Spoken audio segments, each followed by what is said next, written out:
ಸ್ನೇಹಿತರೆ, GNN ಕನ್ನಡ ಚಾನಲ್ಗೆ ಸ್ವಾಗತ ಸುಸ್ವಾಗತ.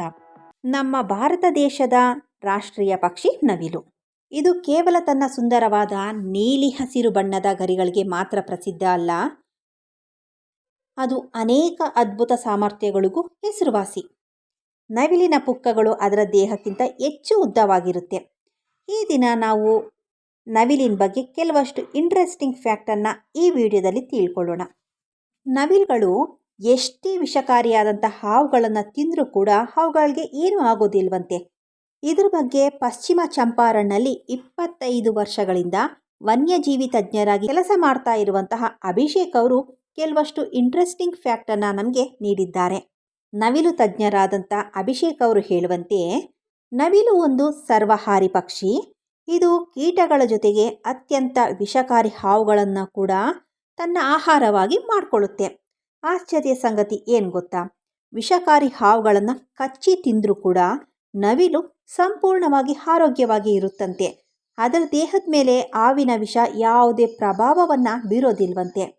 ಇದಕ್ಕೆ ಕಾರಣ ಅಂದರೆ ಹಿಂದೂ ಧರ್ಮದಲ್ಲಿ ನವಿಲನ್ನು ಪವಿತ್ರ ಅಂತ ಹೇಳಿ ಪರಿಗಣಿಸಲಾಗುತ್ತೆ.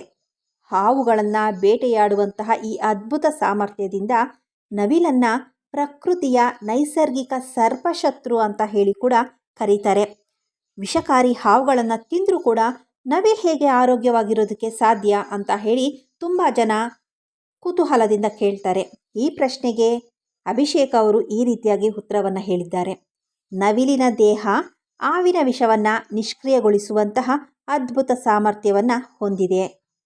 ಇದರಿಂದ ನವಿಲು ಎಂತಹ ವಿಷಪೂರಿತವಾದಂತಹ ಹಾವನ್ನು ತಿಂದರೂ ಕೂಡ ಅದರ ಪ್ರಾಣಕ್ಕೆ ಯಾವುದೇ ಅಪಾಯ ಅನ್ನೋದು ಉಂಟಾಗೋದಿಲ್ಲ. ಹಾವಿನ ವಿಷ ಮೂಲತಃ ಒಂದು ಕಾಂಪ್ಲೆಕ್ಸ್ ಪ್ರೋಟೀನ್. ಈ ವಿಷ ಅನ್ನೋದು ಪ್ರಾಣಿಯ ರಕ್ತಕ್ಕೆ ಸೇರಿದಾಗ ಮಾತ್ರ ತನ್ನ ಪ್ರಭಾವವನ್ನು ತೋರಿಸೋದಕ್ಕೆ ಪ್ರಾರಂಭ ಮಾಡುತ್ತೆ. ಆದರೆ ಇಲ್ಲಿ ನಾವು ಗಮನಿಸಬೇಕಾದಂಥ ಮುಖ್ಯವಾದ ವಿಷಯವೇನು ಅಂದರೆ, ವಿಷವನ್ನು ರಕ್ತಕ್ಕೆ ಸೇರಿಸೋದಕ್ಕೆ ಬದಲು ನೇರವಾಗಿ ಬಾಯಿಯ ಮೂಲಕ ಸೇವಿಸಿದರೆ ಯಾವುದೇ ಕೆಟ್ಟ ಪರಿಣಾಮ ಅನ್ನೋದು ಬೀರೋದಿಲ್ವಂತೆ. ನವಿಲು ಹಾವನ್ನು ಸಂಪೂರ್ಣವಾಗಿ ನುಂಗಿ ತಿನ್ನುತ್ತೆ. ಆಗ ಆ ವಿಷ ಅನ್ನೋದು ಅದರ ಹೊಟ್ಟೆಯಲ್ಲೇ ಇರುತ್ತೆ, ಅದು ರಕ್ತಕ್ಕೆ ಸೇರೋದಿಲ್ಲ. ಆದ್ದರಿಂದ ನವಿಲು ಪೂರ್ಣ ಆರೋಗ್ಯವಾಗಿರೋದಕ್ಕೆ ಸಾಧ್ಯವಾಗುತ್ತೆ. ಆದರೆ ನಾವಿಲ್ಲಿ ಒಂದು ವಿಷಯವನ್ನು ಗಮನಿಸಬೇಕು. ಬಾಯಿ ಅಥವಾ ಹೊಟ್ಟೆಯಲ್ಲಿ ಯಾವುದೇ ರೀತಿಯಾದಂಥ ಗಾಯಗಳು ಇಲ್ಲ ಅಲ್ಸರ್ ಅನ್ನೋದು ಇರಬಾರ್ದು. ಒಂದು ವೇಳೆ ಆಕಸ್ಮಿಕವಾಗಿ ವಿಷ ಅನ್ನೋದು ರಕ್ತಕ್ಕೆ ಸೇರಿದಾಗ ಅದು ಪ್ರಾಣಾಪಾಯವನ್ನು ಉಂಟು ಮಾಡುತ್ತಂತೆ. ಆದರೆ ವಿಷ ಅನ್ನೋದು ರಕ್ತಕ್ಕೆ ಸೇರದೇ ಇದ್ದರೆ ಅದು ಹೊಟ್ಟೆಯಲ್ಲೇ ಯಾವುದೇ ಅಪಾಯವಿಲ್ಲದೆ ಜೀರ್ಣವಾಗುತ್ತಂತೆ. ನವಿಲಿನ ವಿಷಯದಲ್ಲೂ ಕೂಡ ಇದೇ ಆಗುತ್ತಂತೆ. ಅದು ಹಾವನ್ನು ಪೂರ್ತಿಯಾಗಿ ನುಂಗೋದ್ರಿಂದ ವಿಷ ಅನ್ನೋದು ರಕ್ತದವರೆಗೂ ತಲುಪೋದಿಲ್ವಂತೆ.